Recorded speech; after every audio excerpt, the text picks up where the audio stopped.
She lied about the baby and tried to take everything: the billionaire, the surrogate, and the secret heir. He built an empire with his bare hands. She gave life to a child heap, and the woman who stood between them lied to them both. This is the story of Lu-Chen, a self-made billionaire, and Chiedera, the woman he never forgot.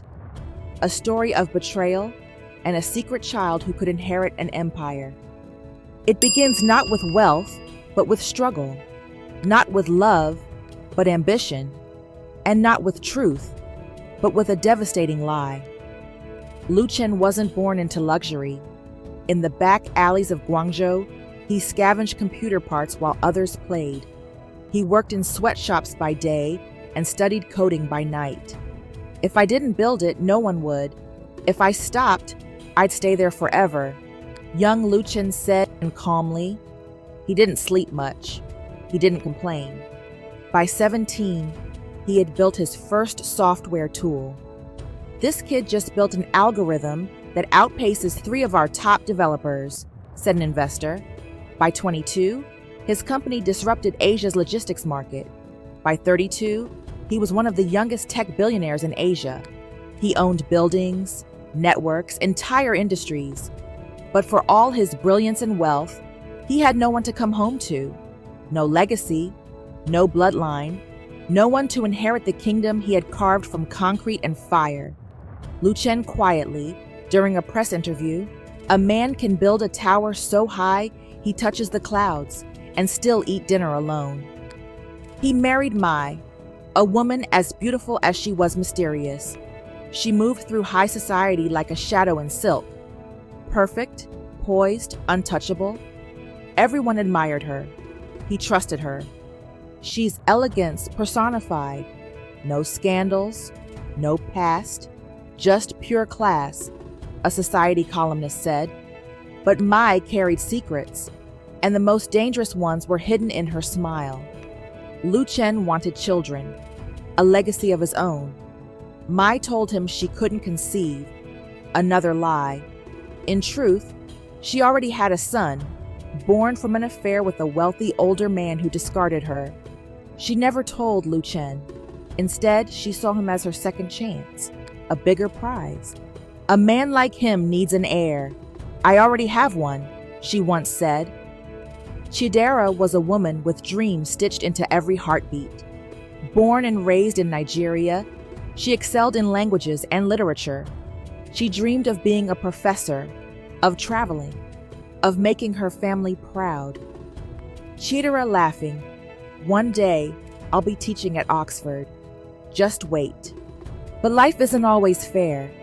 When her father fell ill, the bills piled high. Desperation sank in. And that's when she discovered surrogacy. Chiedera softly to her mother, "This isn't forever, just long enough to save us." It wasn't an easy choice, but it was a selfless one. She would give a part of herself so her siblings could go to school, so her mother could keep the lights on. The agency paired her with a couple from China. She never met the wife. That's because Mai didn't want a surrogate. She had other plans. So Chiedera only met Lu-Chen once. They barely spoke. But something about him lingered. His eyes, cold but aching.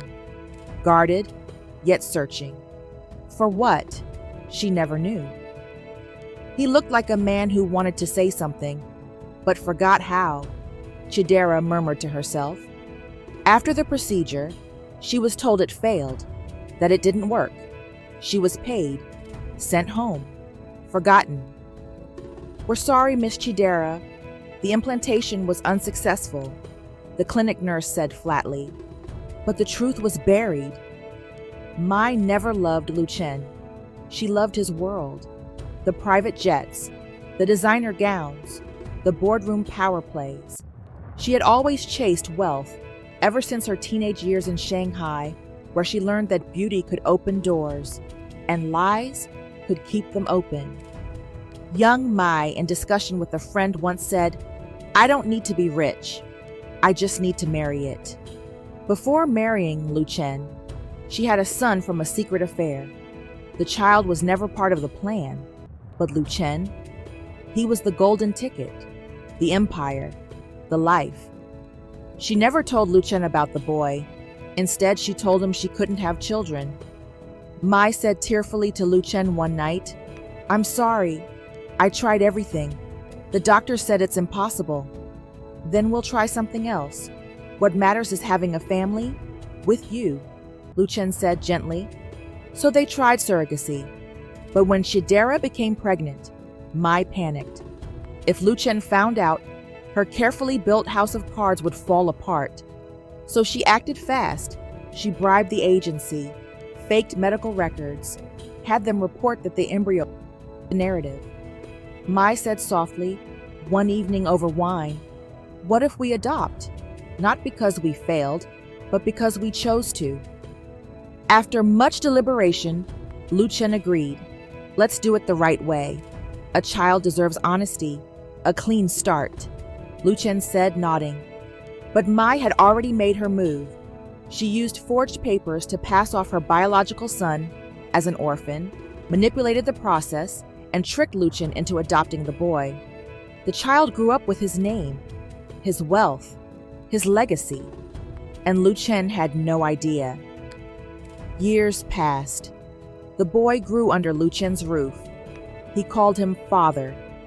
He bore his last name. Lu-Chen taught him everything: discipline, strategy, the art of war and business. Mornings began with stock reports. Evenings ended with chess and case studies. You don't conquer markets with emotion. You conquer them with precision, Lu-Chen said to him firmly one morning. Lu-Chen gave him everything. He opened doors that would take lifetimes for others to reach, put him in rooms with kings, tycoons, presidents. Meanwhile, Mai played her role to perfection: the loving wife, the elegant hostess. But behind that quiet smile, she was siphoning money, bit by bit. Shell companies, hidden accounts, investments that never showed on the books. She moved in silence, cloaked by charm. "He built the kingdom. I'll keep the crown," she said, smiling.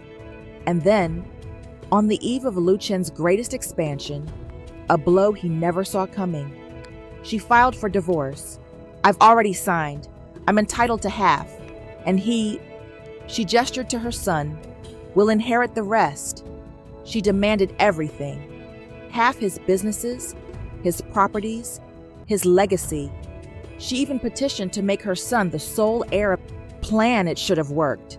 But there was one thing Mai never considered. Lu-Chen kept everything: emails, receipts, medical files, contracts. He never deleted, never forgot.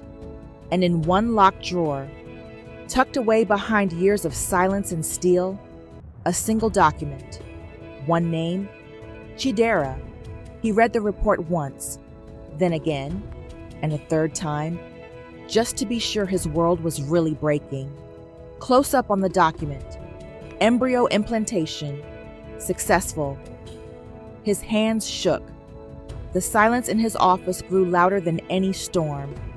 The words refused to change. Not failed, not inconclusive, successful. "She carried my child," Lu-Chen whispered to himself. "The woman from all those years ago. The one whose name he hadn't spoken in a decade, but whose eyes never left his memory. Chiedera. She had carried his child. And Mai. She had lied to him." The air thinned. His vision blurred. For a moment, all the years came crashing down. The dinners, the photos, the celebrations, the lies. "Mai, what have you done?" Lu-Chen murmured. His world cracked, shattered under the weight of betrayal. But beneath the rage, beneath the devastation, something else stirred.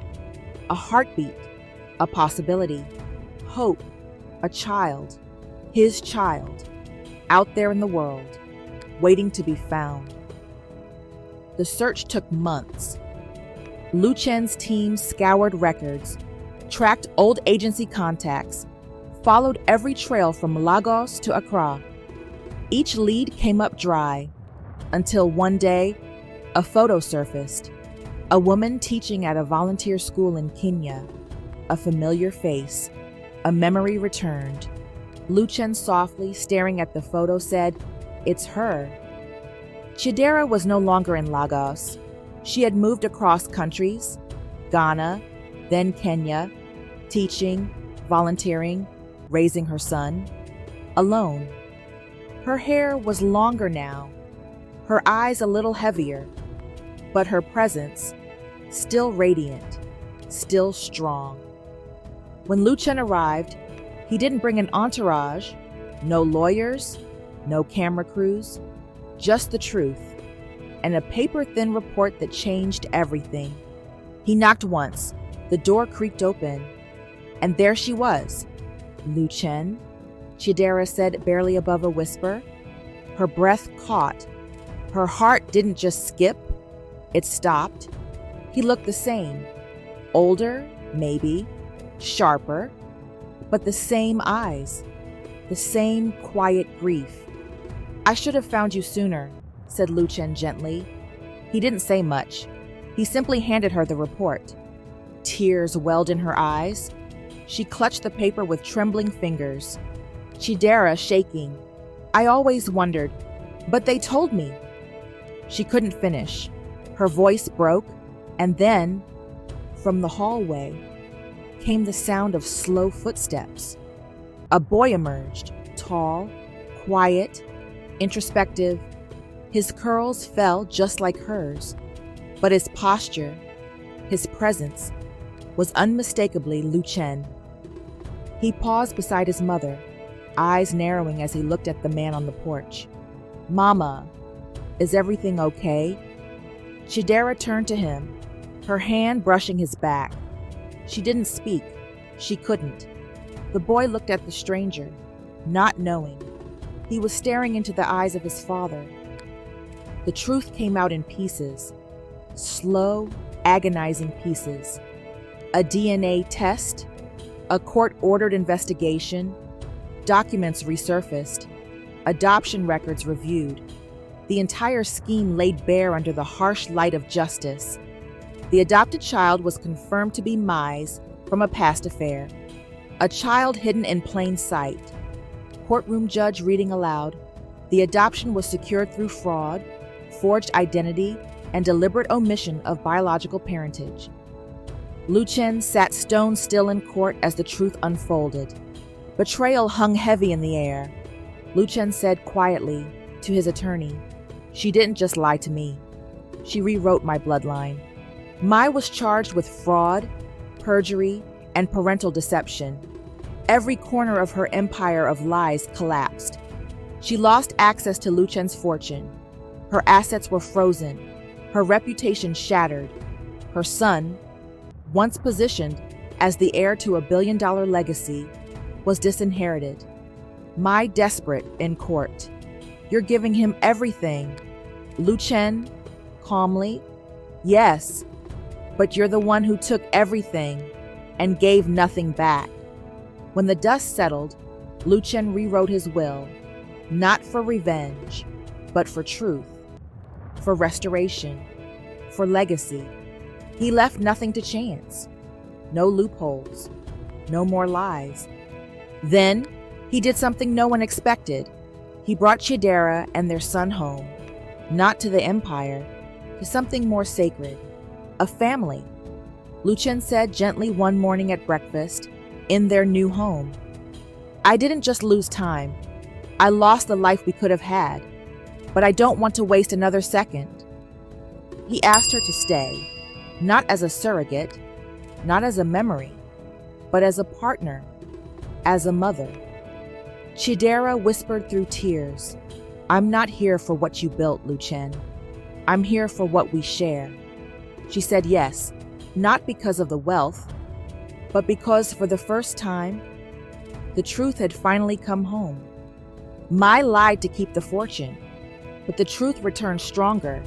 Now, the true heir walks beside his father, and the woman who gave him life, no longer forgotten. but finally seen. The end. If this story left you speechless, don't forget to like, subscribe, and hit that bell for more powerful, true inspired stories. Would you forgive someone who kept your child